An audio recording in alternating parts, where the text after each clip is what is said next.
Happy 2024. Yeah. Happy How gross is that? Wild. It's a brand spanking new year. And then before we know it, it's going to be 2025. And then it'll be 2026, and that's not a real year. And then it'll be 2027, and then we'll die. Okay. I like that's... At age 28, you were like, nah, that's enough. You think this world's going to last another 3 or 4 years? Hey, I didn't think I was going to make it to 20. So, here we are. Almost 25. It's crazy. I mean, yay. 2024. How are we, James? How are you? How's 2024 treating you so far? Can't complain yet. Still pretty new. But yeah, there's plenty of time for things to go wrong, I guess. You sound like me talking about every relationship I've ever had. What Can't about complain you? yet. Sticking decent. to those New Year's resolutions we talked about before? The Red Bull in my hand will tell you that I'm not doing great on the waterfront. But there's still time. Yeah. Maybe I'll have a glass of water after this. I would like to watch. Oh. Anyway, welcome to 2024. Yes. I don't know what this year has in store, but I'm excited for it. Yeah. I'm terrified of what the universe has for us. But you know what? I have stopped saying it can't get worse, because it can, and it often does. So, what I will say instead is that I am looking forward to all of the growth that we are going to have this year. And I am looking forward to starting off Creeps and Coffee on an exciting and spooky note for our first show of this year. I'm Kate. And I'm Jane, and this is Creeps and Coffee, A show where we talk about the dark parts of the world around us. Cryptids, conspiracies, things that go bump in the night. And the crimes behind the scariest creatures of all, humans. Join us as we take a look at the stories sure to give you the creeps. Pull up a seat, grab a coffee, and let's have a chat. So, to start off on this spooky little foot that we are, what are we talking about today, James? Kind of an obscure topic, but also not really. But I've also never seen anyone on a podcast talk about it before. People of the supernatural. People involved with paranormal things, supernatural things, things that just simply can't be explained. Because there's a lot of different people with jobs. Just in general, there's a lot of people with a lot of jobs. No, there's a lot of people who can, like, make their, powers, if you will, into careers, into jobs. You got Teresa from Long Island. Just a typical Long Island mom. Except for one thing. I talk to the dead. So, like, just kind of anybody who has... Teresa Caputo is our only example. You could say the movie The Sixth Sense. We would include the people with the Sixth Sense in here. The Shining. Red rum. It's my favorite thing that Jamie does. So that's what we're talking about. Yeah, we're gonna and there's some history, so Caitlin's happy. I'm so excited to talk about history. Shocker. You guys thought it was going to be New Year, New Me. Joke's on you. New Year, more history in the past. Would you like to start us off? I would love to. I would love to. I'm also excited to start us off because I'm very passionate about finding people of the paranormal who are genuine and honest in what they do. Yes. Because I would like to preface all that we're going to talk about by saying that so many people don't believe that these people exist. They think every person who is involved in any sort of paranormal or supernatural connection or career or anything like that. They are so adamant that they are all fraudsters, they're all tricksters, they're all out to con people out of their money and out of their emotions. And while I will say that certainly is the case for a lot of the population, there are a handful of people who are so legit, it's scary. Mm-hmm. I know several of them personally, and it's nuts the things that I hear them say. Mm-hmm. It's nuts the things that they know without being told, and it's nuts the things that they can do. If you choose to believe in these things, fantastic. Please come along for the journey with us as we kind of delve into this. If you do not believe in these things, that's also okay. You are not being forced to believe in any of it. But what I will say is that I would like you to go into this episode with an open mind. We're not here to convince you that the paranormal exists. We're not here to convince you that there is a possibility to make those connections between realms, if there are other realms at all, whatever you want to believe. But what we are here to tell you, the purpose of this episode, is to acknowledge that there's a potential for there to be something other than just us. Mm-hmm. And I think for a lot of people, that's a very, very comforting concept. Whether that be in a religious... Yes. I am.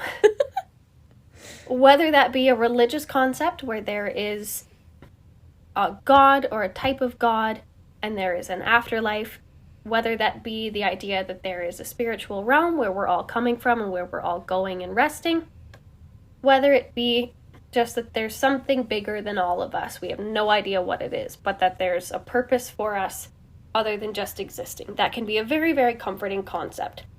And whether you choose to believe that or not, whether that is comforting for you or not, I think acknowledging the comfort that it can bring to other people can help you look at it from a different perspective.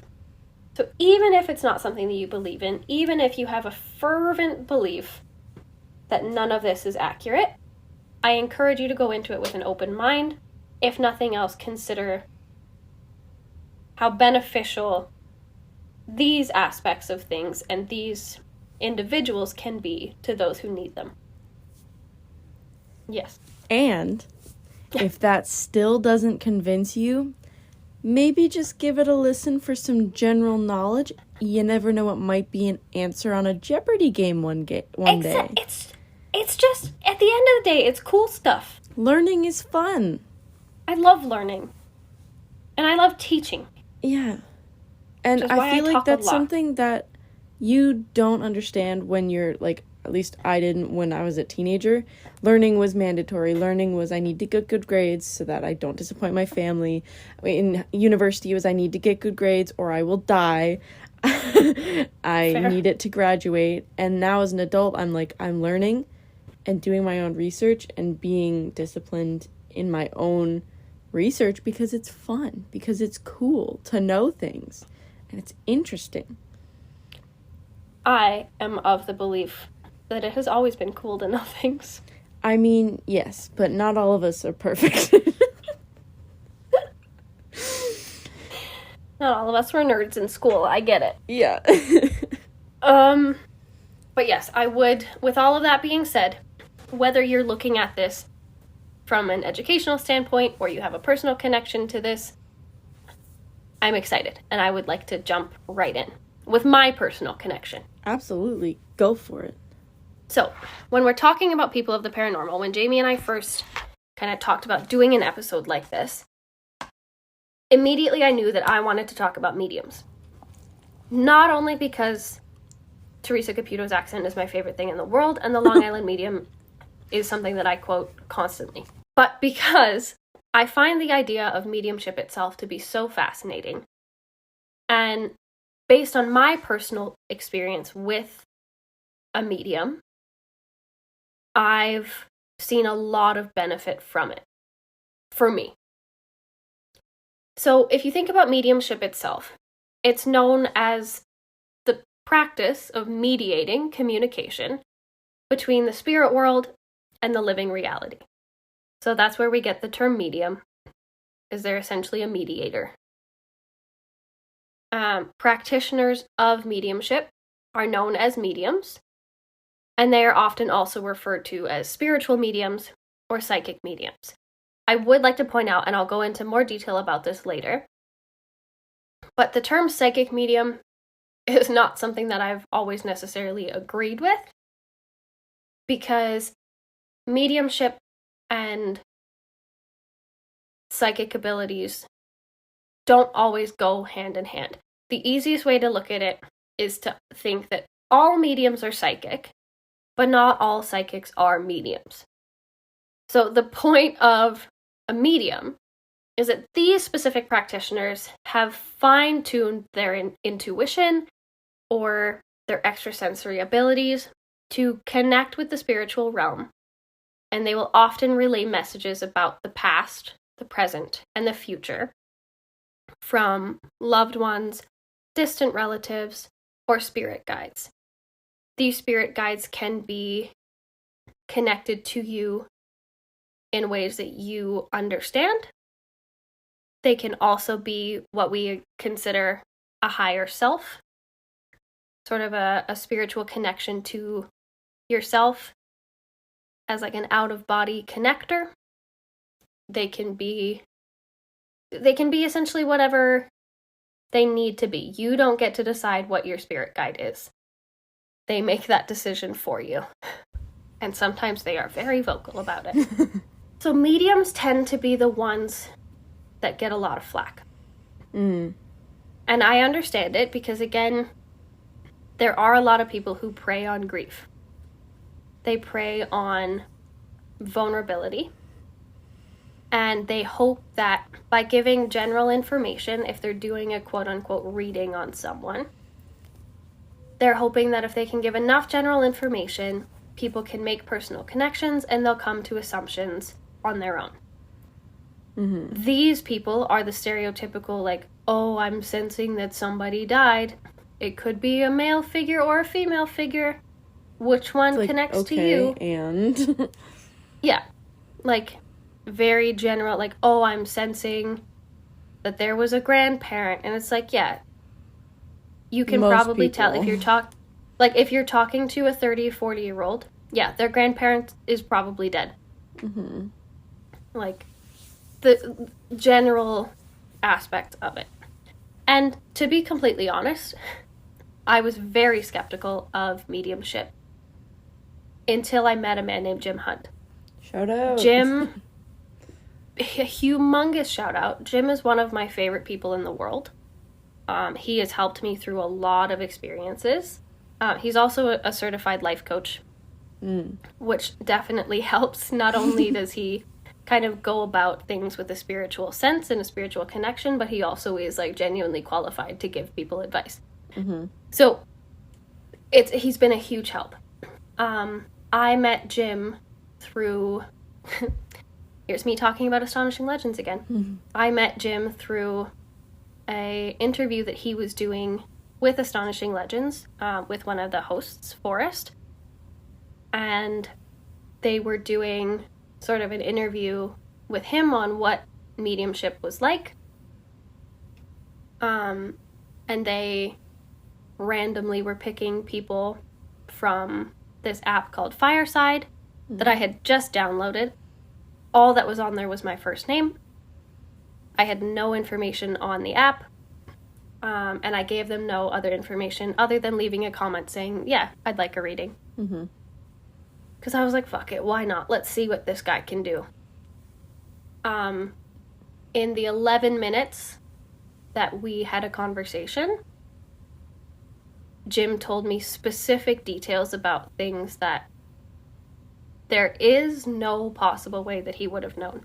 And I know that's the most cliche thing to say. I know that's what everybody says. And then you ask them, and you're like, well, what could he have known? And they're like, well, my grandma's name was, like, Mary. And it's like, yeah, 90% of grandmothers are some variation of Mary. Yeah. The specifics that he went into were insane. Didn't you call me crying, like, on Halloween night about this? I did. Yeah. I did, because it was so overwhelmingly enlightening. So, to give an example, I had either just started grad school or I was just finishing my undergrad. Mm-hmm. And thinking about what my research would be for my master's program. Mm-hmm. And I had not vocalized to anyone what my master's plan was. Mm-hmm. I had just changed my plan. I had just completely changed what I had applied for my master's degree. Hadn't talked to anyone about it. And had been sitting there thinking to myself for the last 2 days. It was a very, very new thought that I hadn't vocalized to anyone. Mm-hmm. That instead of just doing my master's, publishing my research and getting on with it, I wanted to publish it in a book series.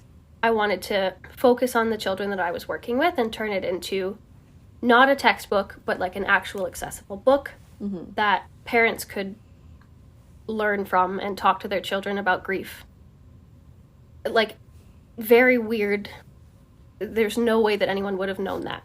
Mm-hmm. One of the first things that Jim said to me was, "So when are you starting writing your book?" And I said, "What do you mean?" And he said, "The research that you're doing, the research that you've been doing for years, you want to publish it in a book, but you don't think anyone's going to read it." So we talked about that. He talked a lot about my grandmother, who I was very close with. But unfortunately, she passed when I was 10 or 11. He said very specific things about her personality. She was Grandma Yeah, it is. Yeah. She was a very unique lady. And he described experiences that I had had where in the back of my mind I thought, this feels like a sign from Grandma T. Mm-hmm. And he said, "Do you remember when this happened to you? Your grandmother was there. Do you remember when this happened to you? Your grandmother was there." And he got very personal without getting into too much detail because it was a live thing. He didn't want to air out my dirty laundry. Yeah. But he got very specific about some traumatic events that I had been through that obviously I had not talked to people about, and how my grandmother was protecting me during those times. Aww. Which is why I called Jamie sobbing. In terms of like the spirit guides and the higher self aspect of things, I will never forget him telling me that my spirit guide, my higher self, was very angry with me for a few poor decisions that I had made. And he said, "But just because she's angry at you doesn't mean that you have the right to beat yourself up over them." There's something very comforting about being able to talk to a person like that and not have to bring up the things that are bothering you. What I've learned about mediumship is their ability to mediate those feelings, because they're not looking at it from a personal perspective. They're looking at it from where your spirit and where your energy is transferred to, essentially, and how that can affect when it comes back to you. A lot of people think that mediums are telling you the future. They think that they're like everything a medium says will happen, has happened, and they're able to tell you the future. And I think that's why a lot of people get caught up in like the fake aspect of it, because they think there's no way that this person knows definitively what's going to happen. An argument I hear a lot is, well, if they knew everything, why aren't they betting on the lottery? Why aren't they winning all this shit? Why don't they know? Why aren't they preventing 9/11 and all of this shit? Because fundamentally, they're mediating the message of what potentially could happen. They don't know everything definitively. Nobody does. But what mediums are able to do when they're true to their core and true to their position, they're able to use past lives, past experiences from all realms, from the present, to be able to put together what the future could be. And it's up to you if you follow that or if you fuck it up. And the prime example that I give is that last year for Christmas, I got the person that I was seeing a session with Jim. Because he had a loved one that he had recently lost that he was hoping to connect to and get some insight on that because it was a very traumatic experience. Mm-hmm. They talked about that, got that covered. But Jim also talked about our relationship. And he told him if he wanted to put in the effort, within the next 2 years, we would be married, we would have a child, and things that we had planned would go ahead as planned. Mm-hmm. Jim mentioned things that my partner and I had spoken about that we hadn't told anybody. So it was very clear that he understood the unspoken between us. Mm-hmm.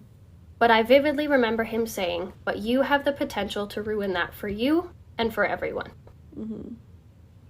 And saying, you're going to go through this, you're going to have this anxiety, but you cannot take it out on her because it will bring an end to all of it.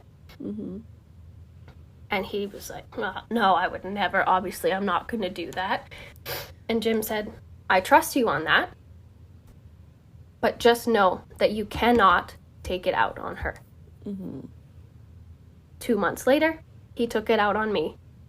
And obviously, everything did not work out the way that we had planned it. Yeah. I called Jim about it, and the first thing Jim said to me, I didn't have to say anything. Jim said he did what I told him not to do. And I was like, oh, yep. So, as much of a downer as that experience was, it was a fundamental proof for me that you are in control of what you do with the information that comes to you from a medium. Mm-hmm. They are not all-powerful, telling you exactly what is going to be handed to you in life. Their role in the spiritual world is to give you the tools to prepare for any possible circumstance that has the potential to come from what you are doing in the moment and what you are doing based on your past lives. Mm-hmm. What you do with that information is up to you, and it will change how the future happens. But they are able to give you the tools to prepare for it as it comes.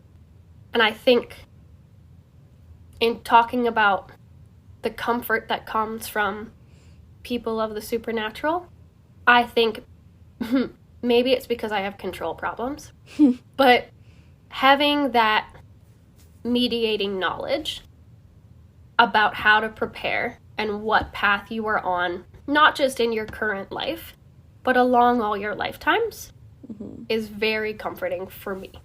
And that is my soapbox about mediums. So big shout out to Jim Hunt. I love that man. And yeah, I think mediums are, when they are professionals and very true and accurate at what they do, they are a fantastic resource. When they are liars, I think they are con artists who take advantage of people who just want to connect to something bigger than them. And I think that's bullshit. I will say at least for my people I want to mention, I don't really have any personal experiences with, I guess, either mine or yours that we've spoken about. I would love to have a personal experience with any of these people. I just have not had the chance or opportunity or pleasure, but that doesn't mean that I'm not open to believing them. Mm-hmm. I just have more of a, here are the facts, this is what it is kind of take on them. So I apologize. It's not as emotional and like connected as yours, but I was not really expecting mine to be that emotional and connected, but then I just really love Jim. So my first topic, my first group of people, it sounds silly when I say it, they're called seers. The Oxford Dictionary defines it as one that sees. So it's somebody... Perfect. You're a seer, I'm a seer. No. So we are not seers. We wear glasses. You're right. I'm literally wearing them right now. We can't see. So a seer in this sense is someone that predicts events or developments in the future, someone who has, extraordinary moral and spiritual insight, apparently, or someone who practices different divination methods, like using a crystal globe, which... Scrying. Yeah, I love me some scrying. So seers are able to give insights into present and future events. Again, not 100% certainty, but their wisdom can still be of great value when making decisions, especially to people like politicians and other figures with power in the old times, like kings and stuff. Is it accurate? We don't know. We can't really prove anything. But if somebody's coming up to the king and the king's court saying this is going to happen, this crop is going to get destroyed, that's still something to take into consideration. Sorry. Mm-hmm. You know what's very interesting to me about something like that? Yeah. Is how strongly things like seers were actually used historically. Well, yeah. Like, kings really were just like, please fucking tell me what's happening. Well, do you remember I wrote about the prophet Roman chickens? I do remember this. There were chickens used, I think it was Roman, I can't remember anymore. Yeah, they were prophet Roman chickens. They were regarded as like spiritual chickens that could prophesize the future, and they had like their special feed that they were given by like royalty, and they had someone watching them at all times, and like when one of the chickens ran away, it was like considered a bad omen, and then the king died a few weeks later or something like that, and like, yeah, it was just kind of a big deal. It's interesting to me. This is not related whatsoever. I mean, on the same vein of what we are talking about now, but not related to the general topic. Yeah. It's interesting, ADHD. It's interesting that people were so quick to believe things like that. And now in modern day, even though it was such a fundamental aspect of major decisions in politics, in religion, in court, people have disregarded it completely. Yeah. It's the government, as man. This, like, fucking... God. Got a conspiracy I want to talk about. Yes. Anyway, before I derail this too much, please tell me more about seers. Yes. So, more modern seers, if you will, could be people who practice reading tarot cards, astrology, palmistry. A lot of people who participate in, like, Wiccan and pagan cultures, stuff like that, they can be considered seers. Just anyone with a little bit of that sixth sense, Yes? Can I tell another personal story? Go for it. That only because this is the funniest thing that I've ever seen happen. So, my friend Rosie. Love Rosie. Is prolific in this aspect of things. Mm-hmm. She is probably, I know I was just singing Jim's praises, and I will continue to, but Rosie is the most intuitively and spiritually connected person I have ever met. Mm-hmm. And it's fantastic, but also awful, because she knows what I'm thinking at all times. And I've never been able to hide a single thing from this woman. And when I lived with her, it was terrible. But the funniest thing I've ever seen happen was we were talking about people like seers. And then we went to a Christmas market. And we were getting bracelets done. And we were just chatting to the lady at the booth. And then we were chatting with the lady who had the booth next to the bracelet lady. And the bracelet lady was telling this woman, like, asking what we all do, and telling this woman that Rosie had a proclivity for this sort of thing. So telling this woman how good Rosie was at what she does. Said, like, she runs, like, a tarot business, she leads these meditations, all this stuff. The lady kind of made a snide comment about it. because she didn't believe in it. And she was like, oh, tell me what I'm thinking then. Ah ha ha ha. Rosie went, I don't think you want me to do that. And we were all like, what? And this woman goes, oh, well, now I'm intrigued.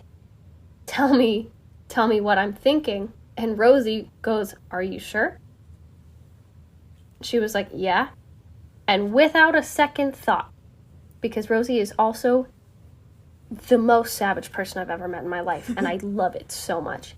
She goes, well, I know you're really bothered by how you can't stop thinking about how out of love you are with your husband and how you really wish that that other guy that you've been talking to would step up so you could sleep with him.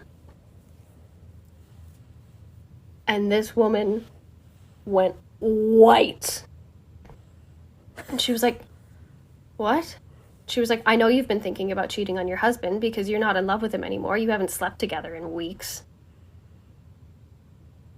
Dude, when I tell you I lost my mind, everyone around us, this woman was like, can I talk to you after? How do you know that? And Rosie was like, you told me to tell you what you were thinking.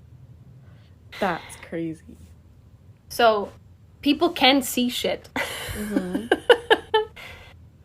But yeah, long story short, this woman did almost cheat on her husband. I think they're divorced now. Rosie kept in touch with her. It was really funny. That's also a good point, though, because my next statement was going to be that people, like seers, will often use it as a form of entertainment. Whether they make money off of it, or it's a fun party trick. We do it at parties all the time. It's entertaining regardless. Like, and I think that I want to experience that. I want her to tell me what I'm thinking, because it's going to be pizza, pizza, pizza, pizza. I have said it several times. I thoroughly enjoy Rosie reading everyone else's thoughts and seeing what their perspectives are. But not you. But I hate it when she does it to me. Depending on the culture, there are many different types of seers. They come by different names, different languages, but they still exist as seers with different, slightly fluctuating different abilities. In general, they have like the same idea, you know, seeing things that a normal human being like you or I cannot see. It might even be to access the spirit world itself. Which we will also talk about a lot later on. You know, some seers have like omens that they see. You know, that's why people like to read tea leaves, stuff like that. They use different phenomena to decipher different insights and do readings and stuff like that. And in ancient Greek myths, they were given their powers by the gods. Here's your history. It's not a lot, but it's a little bit, Kaylin. In Greek mythology, an example of this is Tiresias knew Oedipus killed his father. Oedipus. Killed his father. Other seers were able to predict future... How did I get Tiresias, but I messed up Oedipus? Tiresias Caputo.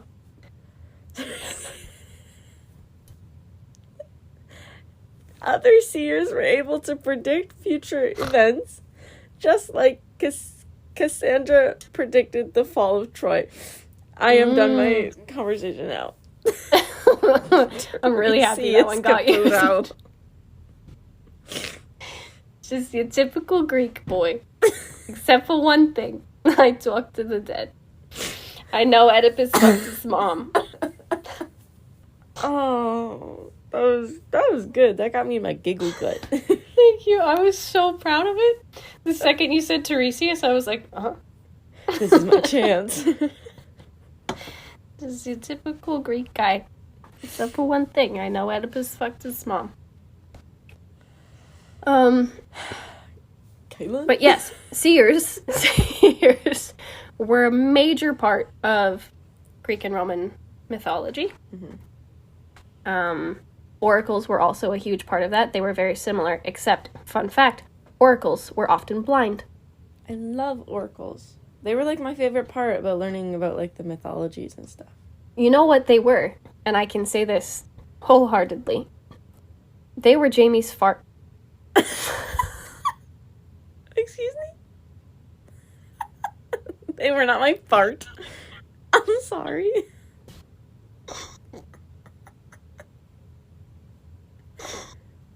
I have no idea what word you were attempting to say.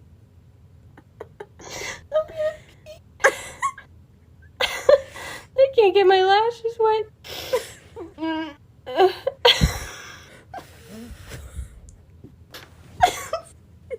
I got you in your giggle gut now. Bubble gut.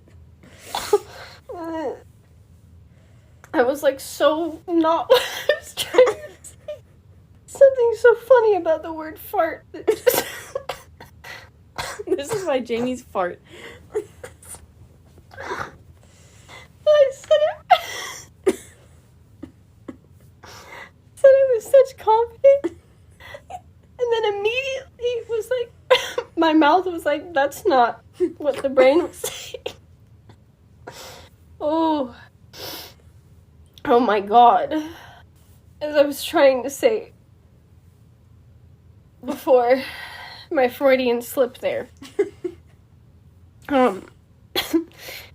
I can say with confidence that they were Jamie's favorite part.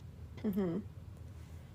Combine those together into fart. Mm-hmm. They were Jamie's favorite part of playing the Greek island on Pop Tropica. Yeah. There was a part of the quest where you had to go talk to the oracle at Delphi. Delphi? I said Delphi, but... That one. I can confirm she does love oracles. But we were talking about seers. Oracles and seers, different things. Yes. But I just think it's interesting that they're both very connected in mythology. Mm-hmm. And seers can see. Oracles have the same ability, but they were often blind. Cliff Clavin. I am filled with fun facts that no one else considers fun. Are you gonna give us some more facts about this next topic? I am. Once I stop crying about the word fart, I'm really gonna... The world's not ready. I am almost 25 years old. And I just sob laughed because I accidentally said fart. It's actually kind of convenient, and I didn't even plan it.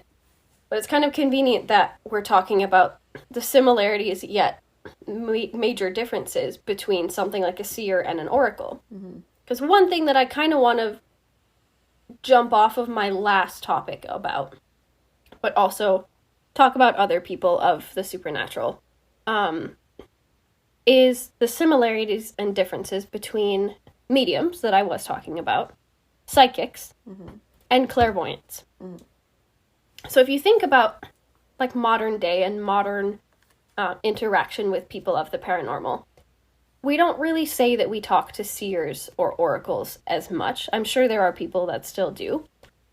But when you go to have a spiritual connection or a spiritual-based conversation with people, you usually say, oh, I'm meeting with a medium, or I'm meeting with a psychic, or I have a friend who's a clairvoyant. You're much more likely to hear those things than seer or oracle. But they are still along the same vein. They're very similar in the sense that there is some sort of connection that allows them to either use their intuition, use extrasensory perception, whatever it may be, to essentially see something that not all of us can. But I think a lot of people get confused between the modern versions of these things, I guess. So, we've already gone over what a medium is. I think it's important to sort of reiterate that mediums are essentially a mediating link between people who are present on Earth and the spiritual realm.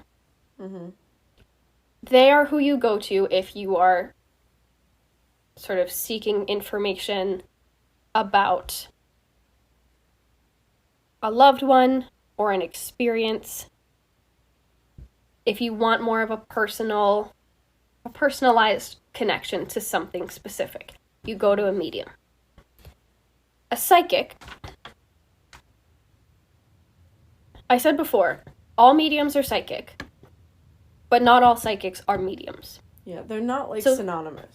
No, so psychics use the energy and the vibrations and the spiritual fields that surround them, as well as their intuition, to focus on past, present, and future. Mm-hmm. So mediums have that ability, that psychic ability, to look into past, present, and future. But mediums take it a step further to convey the connections between the realms. Mm-hmm. A psychic, on the other hand, can provide clarity on questions you might have about your path of life, about your experiences, different aspects of your path. But they're not able to give you a direct connection to the spirit realm. Does that make sense? All mediums True. have a psychic ability where they can fine-tune that intuition. But not everyone who has that intuition can also translate that into a connection with the spiritual realm and spirits and loved ones. Mm-hmm. I don't on know the same either. page. No, you do not. But does that... We're on the same page? Yes. Okay, sorry. Teacher voice came out there for a second. You're good. Give me a thumbs up if we're on the same page. 2 thumbs up. They always go 10 thumbs up and put all their fingers up. And I'm like, those aren't... You guys are actually stupid. You're little. I'm like, God. How do you not know that? You're 5. So, along the same vein, again, we have a clairvoyant. So, someone who proclaims to be a clairvoyant uses psychic abilities, again, to visualize energy. Mm-hmm. So this is the idea that we generally consider to be like the third eye. So a clairvoyant, instead of looking at past, present, and future, a clairvoyant, instead of fine-tuning the energy, I'm trying to explain this in the least confusing way possible. Instead of fine-tuning that energy into past, present, future, a clairvoyant views the energy in forms of movement and colors and pictures and shadows. They look at your auras. So, one of the psychic abilities is clairvoyance. A person who is psychic can connect to that energy, but a clairvoyant is a title for those who focus on that energy. Mm-hmm. People tend to be more likely to be clairvoyant than one would think. So those people who have very strong intuition, those people who can read off of your energy very well, are people who generally are considered to have a level of clairvoyance. And that's not necessarily a supernatural element, and I think that's an important thing to point out. You don't have to consider yourself psychic to know that you can read people's energies really well. Yeah. If you walk in and you can read the room, that's a level of clairvoyance because you're gaining knowledge based on the energy of a person, a circumstance, whatever it may be. Mm-hmm. So there's many similarities across these titles, and honestly, there's a decent amount of crossover. There's psychic abilities, there's mediumship abilities, clairvoyance is a level of all of them. There's a lot of back and forth. But there are fundamental differences between spiritualist groups. And I think it's important to be able to understand those to know when you're going to speak to someone. Probably the person in a tent at a fair who's claiming to be a clairvoyant For $10. uses the word, uses the word because it sounds like a big fancy word that not a lot of people really consider. Mm-hmm. And they're just taking your money to be like, yeah, your vibe is off. Whereas Align your if you chakras. whereas if you put your money into, I go back to Jim, someone like Jim, who uses psychic abilities to connect to your past, present, and future, who has a level of clairvoyance where he can answer my call and say, why'd you sleep with your ex? You know? Like, that's a person that you want to consider because you've done your research and you understand the differences between the abilities. That's why an episode like this is important, because that's the knowledge that you need so you don't get fucked over, if nothing else. And that is my mini rant about that. I am kind of gonna switch up our vibe and talk about a different sort of supernatural person. I will also say I got educated and humbled when I was doing my research. I started doing research on people called witch doctors. And in that, I learned that is actually a derogatory term. I had never heard it in a derogatory way, but it was originally from England in the 18th century, so of course it's racist. Fucking England. But it was anthropologically inaccurate, big words, and pejorative, big word. Whoa! Yeah.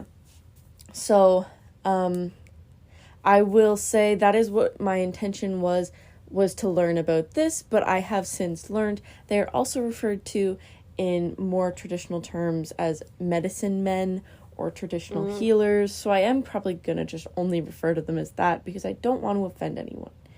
But, yeah. So, medicine men. Different stuff. Not being able to see the future, but still helping people. I thought this was really interesting.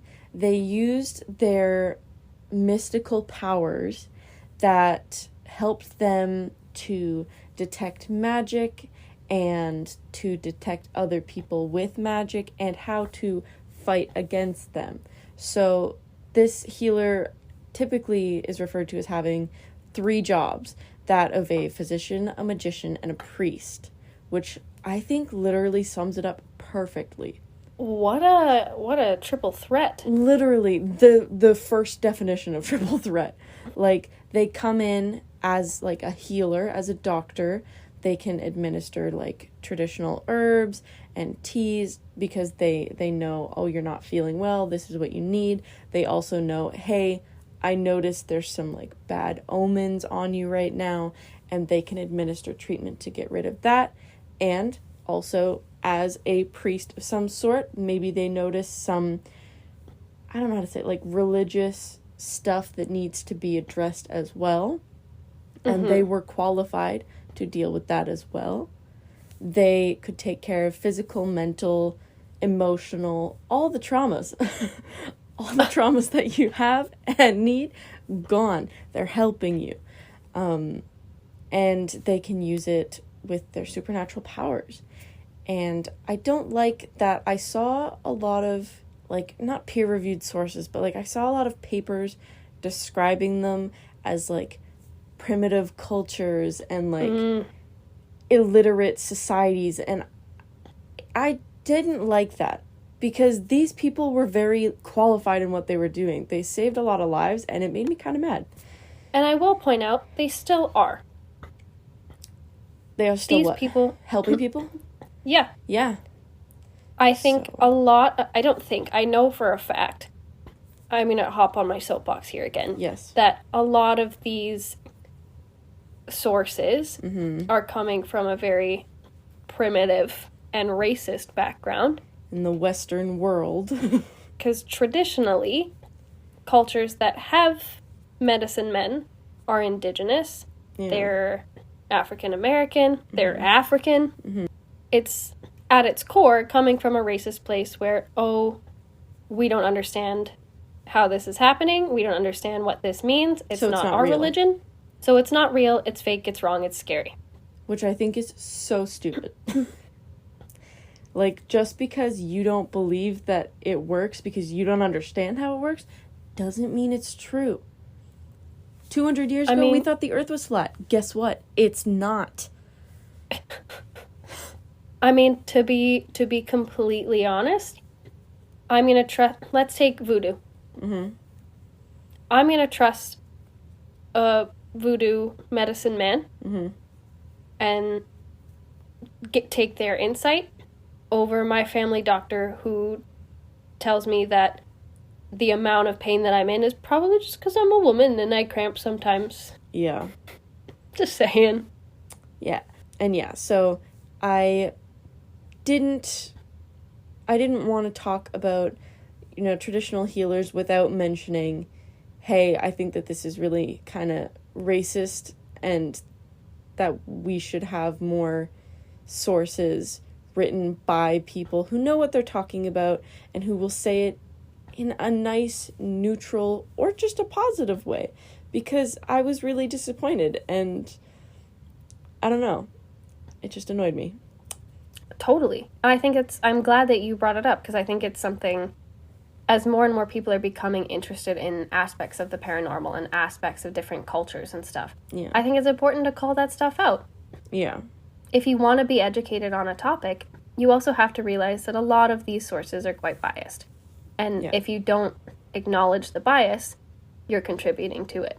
So. Yeah.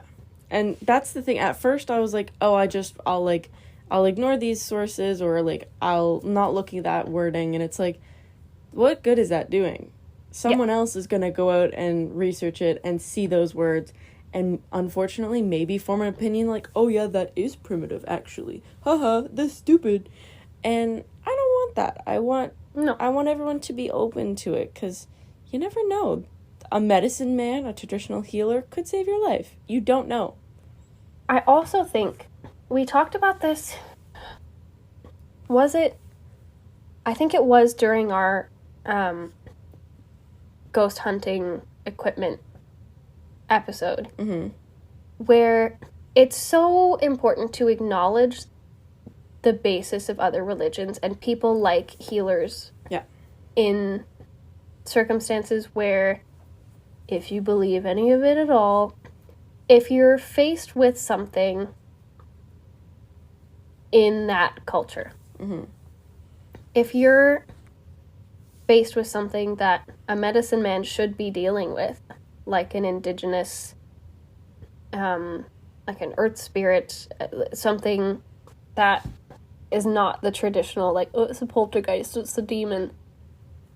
If someone who acts as a priest, a magician, and a healer is able to be beneficial to you based on the culture and the idea of where the stressor is coming from, why is that not, why would that not be something that you go for?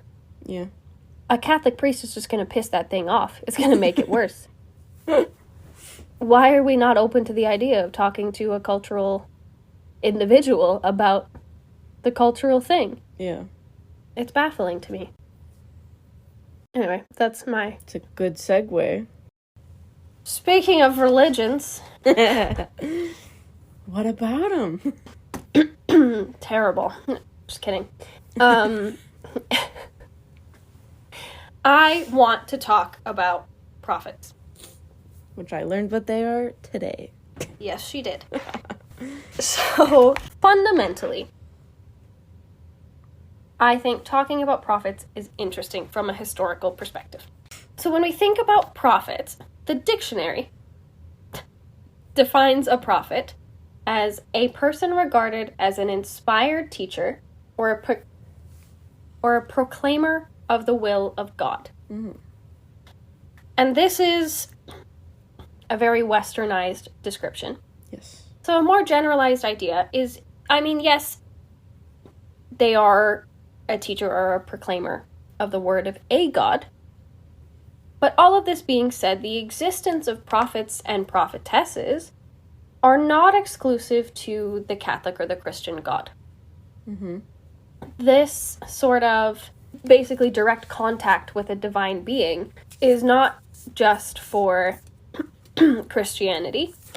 They're also seen prominently in Judaism, in Islam, in ancient Greek religions, in an Iranian religion known as Zoroastrianism, in Hinduism, in old Parthian religions, many others. Like, there's the idea of an individual acting as an intermediary with humanity and a divine being that are able to relay prophecies, which we all generally consider to be, I don't know, I think, actually, Jamie's confusion on this is a good indicator that I think a lot of people, and I made fun of Jamie, but genuinely, I think a lot of people think that prophecies are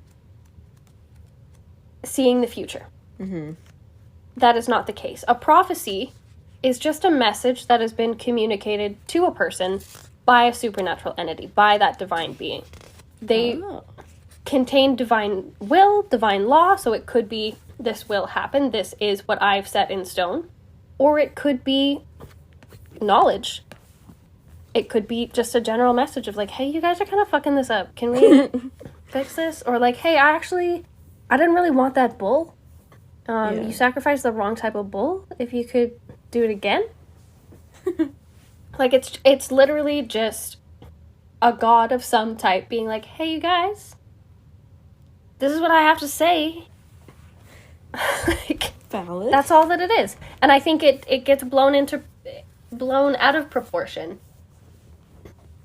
based on, shocker, Catholicism and Christianity. They've kind of made it a bigger deal than it is.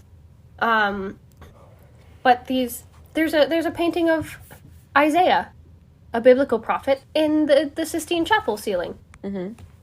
They are fundamental aspects of so many religious stories. You guys know how much I love etymology. You know how much I love deriving the meaning of words.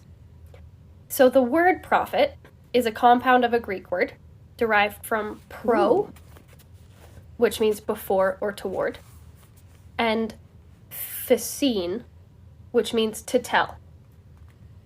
So a prophetes, or however you would say it in ancient Greek, that's one language I do not speak, is someone who conveys messages, occasionally foretelling future events, but just acting as an advocate or a speaker. Going to tell. Sending a message forward. So it's quite a basic concept that gets overlooked, and I think it gets complicated. But what I think is interesting about these portrayals of it across religion is that they are such a fundamentally important concept. If you look at the Prophet Muhammad getting the revelations, if you look at St. John the Baptist, there's, like I said, Isaiah. If you look at Joseph Smith from the Mormons. The Mormons had a prophet. And they were like, this guy just said that he found gold plates. And they were the word of God. And people just had to believe it. The idea of an individual being trusted as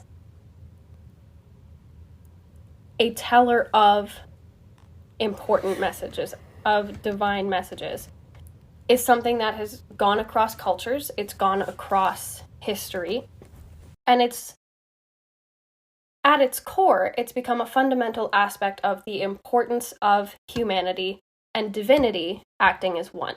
And I think that's something that's really interesting when you look at mediums, seers, clairvoyants, psychics, even medicine men. It's that connection between divinity and us. And how there's always something for us to look at. There's always something for us to learn, to grow from, and to connect to that is higher than us, that is out of our control, but that there's something we can do with that information. And I also think when it comes to prophets and prophetizing things, it's something, not to shit on any Mormons, but I'm gonna let my opinion seep through a little bit. It's something that people really take advantage of sometimes. And I think the creation of the Mormon religion in and of itself is an example of that. Because this dude in the US was just like, hey, God told me this and you guys just have to believe it. And everyone was like, okay. And it worked. And took it. And it worked. Look at them. But they took it as gospel. So the impact of the word of a prophet and the power that you can have when you claim to have this connection to divinity really shows the significance of, whether you're originally a religious person or not, of wanting to believe in a higher being. Mm-hmm. And I think fundamentally we all have that innate desire to think that there's something more. We will not all continue with that. People are allowed to believe whatever they want.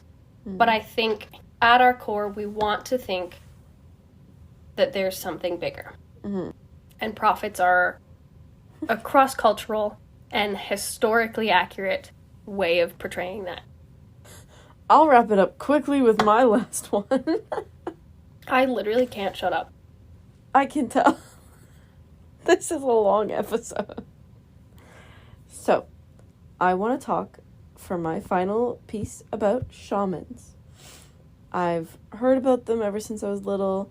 I think they're really interesting. I'd love to meet one. If you're a shaman, contact us.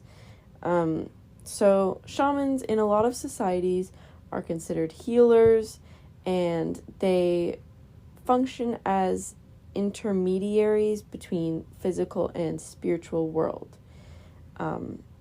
Which again furthers my point. Mm-hmm.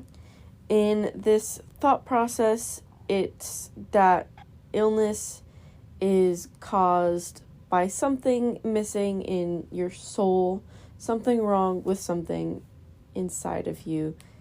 Uh-oh. Don't give me those eyes, Caitlin. Oh. I'm not talking about you specifically, don't worry. But as a healer, warm in here all of a sudden. The shaman's role is to enter that spiritual world and go help you. Go save your soul. If it's lost, bring it back. If it needs to be healed, to heal it. That's also where the use of the term spirit guides also comes from. And I thought this was kind of fun.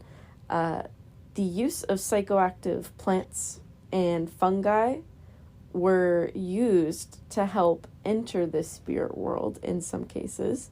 So some mind-altering substances like mushrooms, certain types of mushrooms. I was going to say, so we can just take shrooms?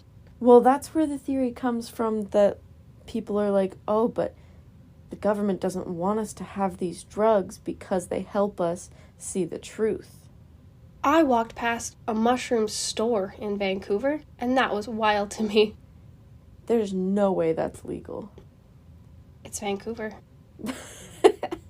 They don't give a shit. That's funny. But yeah, so they would use these substances as a gateway to the spirit world. So plants or specific, totem animals were used to assist shamans in the spirit world. And they helped with your consciousness, unconsciousness, subconsciousness. They got all up in your consciousnesses. Okay, Freud. Don't even get me started. And they have real testimonies that, the spirit world is real. And that's really good to me. That feels good to me. Because I don't have a lot of faith, but I want to. But, shamans are considered healers in the same vein as, priestesses. Priestesses? Is that the right word? Priestesses. Mm-hmm. And they have, importance that apparently rivals, mystics and stuff. And I just think they're really interesting, and I've heard nothing but good things about them. I agree. I feel like anytime I've heard of someone having an interaction with a shaman, it's life-altering. Yeah. In the most positive way. Oh yeah, and historically they're most often associated with indigenous and tribal societies. I feel like when I picture a shaman, I don't know why I'm thinking about Pop Tropica this much today. I picture, like, the mountain guide. Mm-hmm. I don't remember what island it was on. But you had to, like, beat him in Mancala to get in somewhere. That sounds familiar to me. But that's what I picture, like, someone who's connected to nature, connected to the mountains. And, like, especially, I think that, like, when it says, like, they're associated with, like, indigenous societies and stuff, they know their stuff. They've got us with the sage, with the tobacco leaves, like, they know what they're talking about. So, of course, I'm gonna believe this shaman who's like, hey, your soul is lost. You need me to help? Yes, please. 100%. Do you want to wrap us up, Caitlin? I would love to. I will do my best to do it quickly. Final thoughts and conclusions. I think people of the supernatural, people of the paranormal, are such a fundamental aspect of the human condition. Mm-hmm. I think being open to not necessarily believing it for yourself, but being open to understanding the positive impact that spirituality can have for people makes a major difference in how you approach topics like this and how you approach interactions with humanity in general. And I think this is something that is interesting to learn about no matter what. And I would love to hear your perspectives on if you have any interactions with any people of the paranormal, if you yourself feel like you have any sort of connections. We would love to know what your thought is. So, if you would like to share that, because you're probably tired of hearing our thoughts, I will correct that. You're probably tired of hearing my thoughts. If you would like to share your opinion, let us know what your experiences are, what your perspectives are. We would love to hear it. You can send us an email at creepsandcoffee@gmail.com. You can take a look at our Instagram and our Twitter, which are at creepsandcoffee. If you would like to help support the show and fund our caffeine-fueled recording sessions and maybe get a little bit more of an inside look behind the scenes of our show, you can check out our Buy Me a Coffee page, which is buymeacoffee.com/creepsandcoffee. But yeah, I'm very excited to start off 2024 on a positive note with some more learning, some more growth, and let's see what this year has in store for us. Maybe we'll find a seer and see what they have to say. Yeah. Sayonara, babes. I gotta go. Happy 2024. Happy 2024. Goodbye. Creeps and Coffee is produced and edited by us, Kate and Jane. Our theme music is Stuck in a Hole by Dated. For more information on where to find them, check out the link in our show notes. And to connect with us, follow us on Instagram and Twitter at Creeps and Coffee.